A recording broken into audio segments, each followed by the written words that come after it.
Graça e paz, queridos, tudo bem? Hoje nós vamos continuar a nossa reflexão e vamos refletir um pouco sobre Romanos, no capítulo 9. Minha oração é que nós possamos perceber o Evangelho nesse texto e que possamos ler esse texto com o olhar de Jesus, tendo Jesus como filtro. Amém? Paulo vai dizer assim: digo a verdade em Cristo e não minto, testemunhando comigo no Espírito Santo a minha própria consciência. Tenho grande tristeza, incessante dor no coração, porque eu mesmo desejaria ser maldito, separado de Cristo por amor de meus irmãos, meus compatriotas segundo a carne. São israelitas, pertence-lhes a adoção e também a glória, as alianças, a legislação, o culto e as promessas. Deles são os patriarcas e também deles descende o Cristo segundo a carne, o qual é sobre todos, Deus bendito para todos sempre. Amém. Paulo estava sofrendo pelos seus irmãos judeus, porque muitos dos seus irmãos judeus não conheciam o Evangelho. Eles tinham zelo por Deus, como ele vai dizer no capítulo 11 de Romanos, mas ele não tinha zelo por Deus com entendimento, porque eles não entendiam o Evangelho. Toda a moralidade, toda a ética deles era baseada na observação das leis, dos mandamentos. E eles não haviam compreendido que a moralidade, a ética, não era mais vivida nas leis e dos mandamentos, era agora vivida na consciência do Evangelho, que é uma consciência de vida, é uma consciência do que é a favor da vida e do que não é a favor da vida, e por isso transcende a moralidade dos mandamentos, a moralidade da lei. E quantos evangélicos que estão nessa mesma situação hoje? Quantos evangélicos que têm zelo por Jesus, mas não com entendimento, porque não compreenderam o Evangelho. Ainda estão vivendo aprisionados na moralidade e na ética da lei dos mandamentos. Não compreenderam que a moralidade e a ética do Evangelho transcende essa moralidade, essa ética da lei, porque a moralidade do Evangelho é consciência de vida no outro, é promover a vida em mim e no outro, é uma moralidade que é vivida, baseada no amor, na misericórdia, no perdão. A ética do Evangelho, a moralidade do Evangelho é esta. E nós devemos, assim como Paulo sentiu dor por esses irmãos, nós devemos sentir dor pelos nossos irmãos evangélicos que ainda não conhecem a pureza e a simplicidade do Evangelho. O Evangelho ainda não é simples para essas pessoas. Infelizmente, esses evangélicos, esses crentes, eles ainda precisam das leis. Eles acham que precisam. Eles acham que eles precisam guardar moralidades da lei. Eles acham que eles precisam guardar éticas da lei. E não compreende que uma pessoa do Evangelho, a ética dele, a moralidade dele, ela é viva, porque ele as vive na consciência de Cristo, tendo Cristo como consciência, tendo a cruz de Cristo, a graça de Cristo, a vida de Cristo como consciência. A moralidade daquele que vive o Evangelho é uma moralidade viva, porque é uma moralidade que promove amor, que promove misericórdia, que promove unidade, comunhão, integração, inclusão. Enquanto que a moralidade daqueles que tentam viver a moral e a ética na observância de leis, de mandamentos, ainda que sejam bíblicos, é uma moralidade morta. Paulo está sofrendo por essas pessoas. Nós devemos sofrer também por esses irmãos evangélicos que não entendem o Evangelho e que odeiam essa simplicidade, essa pureza do Evangelho por ignorância. E Paulo vai dizer mais: e não pensemos que a palavra de Deus haja falhado, porque nem todos os de Israel são de fato israelitas. Nem todos os que estão na igreja evangélica são do Evangelho. Nem todos os que são da igreja batista são do Evangelho. Nem todos os que estão na igreja presbiteriana, na igreja metodista, na Assembleia de Deus, na Universal, em qualquer outra igreja evangélica do mundo, nem todos os que estão nas igrejas evangélicas são do Evangelho. Nem por serem descendentes de Abraão são todos seus filhos. Não são todos aqueles que nasceram dentro da igreja que são do Evangelho. Quantos crentes que professam Jesus como Senhor e Salvador, mas ainda não são do Evangelho? Quantos crentes que têm ministério, que pregam, que cantam, que tocam, que são missionários, que são pastores? Quantos e quantos crentes que têm cargos eclesiásticos, que são diáconos, presbíteros, que são membros 20, 30, 40 anos de igreja, mas ainda não são do Evangelho? Não é porque estão na igreja há tanto tempo que são do Evangelho, não são. Mas em Isaac será chamada a tua descendência. Em Jesus, porque Jesus descende de Isaac. É em Jesus que é chamado a descendência de Deus. É em Jesus. É na pessoa de Jesus que o povo de Deus é chamado. É no sacrifício de Jesus.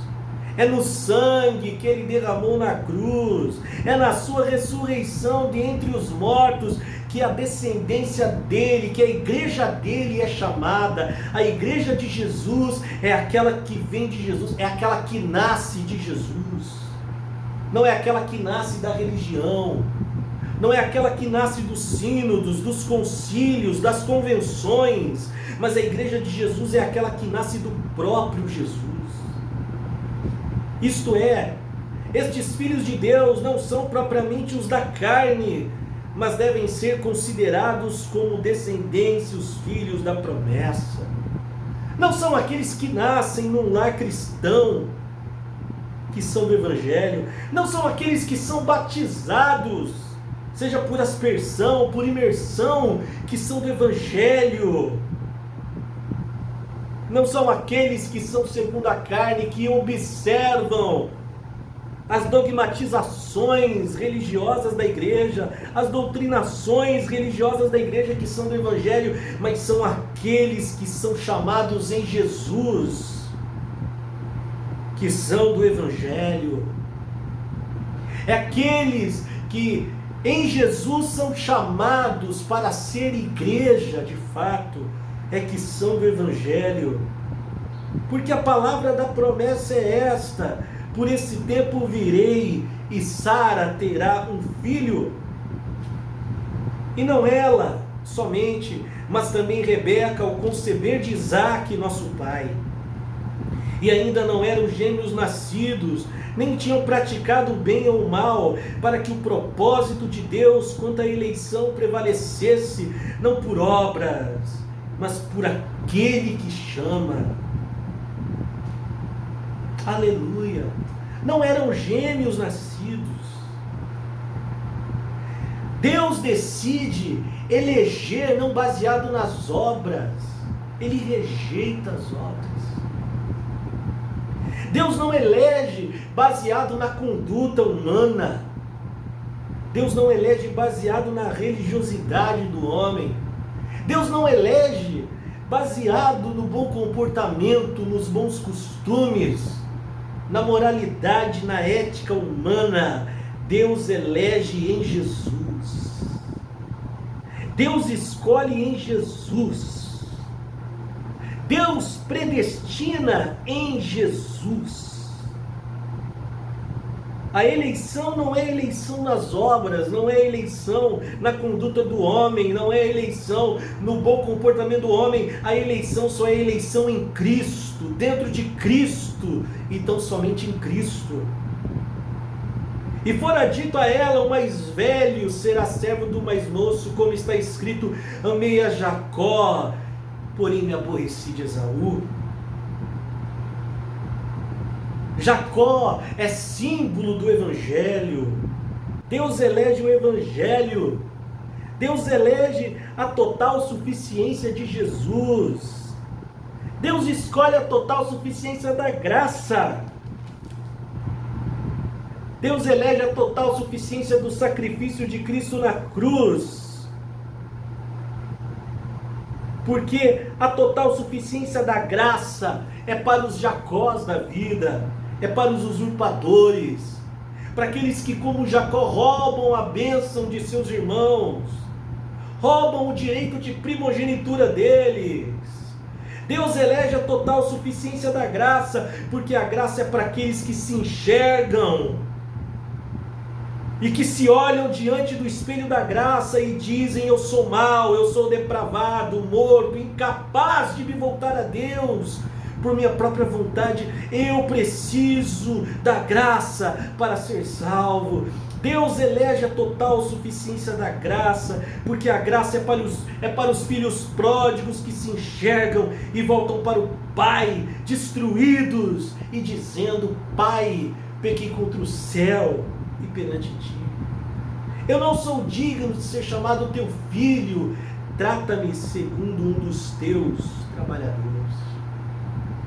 Deus elege a graça, a total suficiência da graça, porque a graça é para os publicanos, que estão ali, que não conseguem levantar os olhos para o céu e só sabem bater no peito e dizer: Pai, se propício a mim, porque sou pecador. Deus elege a total suficiência da graça na vida dos Jacós, dos publicanos, dos filhos pródigos que se enxergam e se reconhecem doentes, perversos e maus, e correm para a graça para encontrar salvação.